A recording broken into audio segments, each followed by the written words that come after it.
এই গরমে যখন অনেক কিছু রান্না করতে ইচ্ছা করে না, তখন এই রান্নাটা অনায়াসে করে নেওয়া যায়। বাড়িতে ডিম, আলু আর চাল থাকলে এই রান্নাটা হয়ে যায়, আর খেতে হয় অত্যন্ত সুস্বাদু, অনেকটা পোলাওয়ের মতো। হ্যালো, নমস্কার, ইটস বাই মধুলিকায় আপনাদের সকলকে স্বাগত। আজকে আমি বানাচ্ছি আলু আর ডিম দিয়ে একচড়া। একচড়ায় নর্মালি যেটা চড়িয়ে দেওয়া হয়, যেটা রান্নায় বা কড়াইতে দিয়ে দেওয়া হয়, সেটা নামানো হয় না। আমি এখানে একটু ডিফারেন্টলি করছি, টেস্টটা যাতে ভালো আসে। গোবিন্দভোগ চাল আমি নিয়ে নিয়েছি 1 কাপ। আপনারা চাইলে বাসমতি রাইস বা বাড়িতে থাকা যে কোনো চাল দিয়ে রান্নাটি করতে পারেন। চালটা ভালো করে কচলে নিতে হবে, আর তারপরে পরিষ্কার জল বেরোনো অবধি ধুয়ে নিতে হবে। ধুয়ে নেওয়ার পরে একটা ছাঁকনিতে রেখে দিতে হবে, যাতে জলটা পুরো ঝরে যায়। আমি এখানে ডিম নিয়েছি 4খানা, আপনারা চাইলে 6খানা বা 7খানাও দিতে পারেন।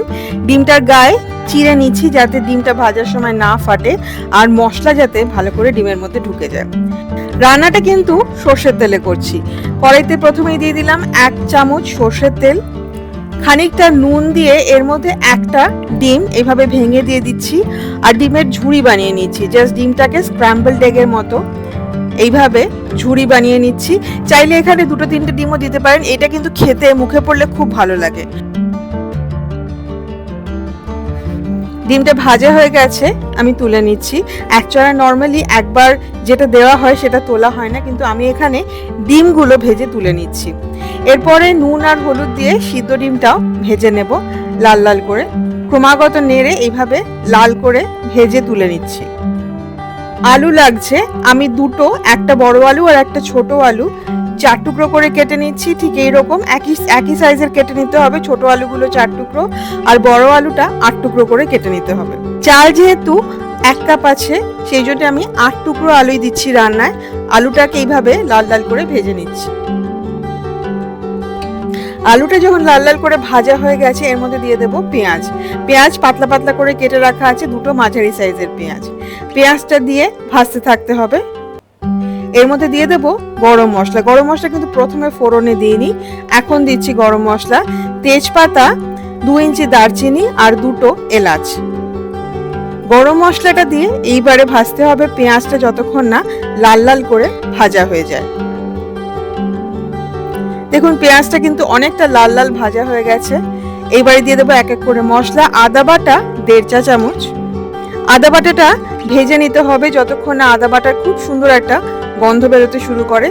তারপরে দিয়ে দিতে হবে টমেটো, একটা মাঝারি সাইজের টমেটো টুকরো টুকরো করে কেটে দিয়ে দিচ্ছি। টমেটোটা ভেজে নেব যতক্ষণ না টমেটোটা একটু নরম হতে শুরু করে। আর এরপরে দিয়ে দেবো এক এক করে মশলা। মশলার মধ্যে পড়ছে 1 চা চামচ ভাজা জিরে গুঁড়ো, 1 চা চামচ ধনে গুঁড়ো, 1.5 চা চামচ গরম মশলা আর 1 চা চামচ হলুদ গুঁড়ো। হলুদ গুঁড়োটা এটাতে না দিলেও চলে, তবে আমি দিচ্ছি কারণ আমার এই রংটা খুব ভালো লাগে, সুতরাং আমি হলুদটা দিলাম। দিয়ে ভালো করে ভেজে নেব যতক্ষণ না মশলার কাঁচা গন্ধটা চলে যায়। আলুটা প্রথম থেকে কিন্তু কড়াইতে আছে, যাতে রান্নাটা শেষ হতে হতে আলুটা পুরো সিদ্ধ হয়ে যাবে। মশলাটা পুরো ভাজা হয়ে গেছে, খুব সুন্দর একটা গন্ধ বেরোবে। এই সময় দিয়ে দিতে হবে কিশমিশ। আমি 1/2 কাপ কিশমিশ দিচ্ছি, আমার কাছে কালো কিশমিশ ছিল, আমি সেটাই দিয়ে দিচ্ছি। কিশমিশটা দিয়ে 1 মিনিট মতো ভেজে নেব। কিশমিশটা ভাজলে কিন্তু খুব সুন্দর একটা গন্ধ বেরোবে। তারপরে দিয়ে দেব চালটা। এইবারে চালটা মশলার সাথে মিশিয়ে ভাজতে থাকতে হবে যতক্ষণ না চালের রংটা পাল্টে যায় আর চালটা ঝুড়ো ঝুড়ো করে ভাজা হয়ে যায়। মশলার সাথে চালটা খুব ভালো করে মেশানো হয়ে গেলে দেব 1 চা চামচ ঘি। আপনারা চাইলে 2 থেকে 3 চা চামচ ঘি দিতে পারেন বা পুরো রান্নাটা ঘিতে করতে পারেন। এইবারে ভাজতে থাকতে হবে যতক্ষণ না চালটা ঝুড়ো ঝুড়ো হয়ে যায়। দেখুন চালের রংটা পাল্টে যাবে আর চালটা একদম এইরকম ভাজা হয়ে যাবে। এইরকম ভাজা হলে পোলাও রান্না হওয়ার পরেও ভাতটা একদম ঝরঝরে থাকে। এইবারে দিয়ে দেব নুন, স্বাদ মতো নুন দিয়ে দিতে হবে। জল দিয়ে দিতে হবে 2 কাপ। গরম জল দেবো আমি, আর গরম জলটা দেওয়ার পরে ভালো করে মিশিয়ে নিয়ে নুনটা চেখে দেখে নেবেন, যাতে ঝোলের নুনটা একদম পারফেক্ট থাকে, তাহলে কিন্তু পোলাওয়ের নুনটাও পারফেক্ট হবে। ভালো করে মিশিয়ে নিয়ে উপরে দিয়ে দেব ভেজে রাখা ডিম। ডিমটা দিয়ে এইবারে ঢেকে রান্না করব একদম কম আছে 5 মিনিট। 5 মিনিট বাদে ভাতটা, চালটা অনেকটা সিদ্ধ হয়ে গেছে, 70% মতো সিদ্ধ হয়ে গেছে। এই সময় দিয়ে দেব 2 চা চামচ চিনি। রান্নাটা একটু মিষ্টি মিষ্টি হলেই ভালো হয়। আর দেব বেশ কয়েকটা কাঁচা লঙ্কা। যারা ঝাল খান তারা লঙ্কা কুচি করে দিতে পারেন, আমি গোটা লঙ্কা দিচ্ছি 5টা থেকে 6টা। এইবারে ভালো করে মিশিয়ে নিতে হবে। দেখুন নিচে কিন্তু এখনো জল আছে, আর ভাতটাও কিন্তু এখনো পুরোটা সিদ্ধ হয়নি। ভালো করে মেশানো হয়ে গেলে উপর দিয়ে ছড়িয়ে দেব ডিমের ঝুড়িটা। ঢেকে রান্না করব এবারে একদম কম আছে 10 মিনিট।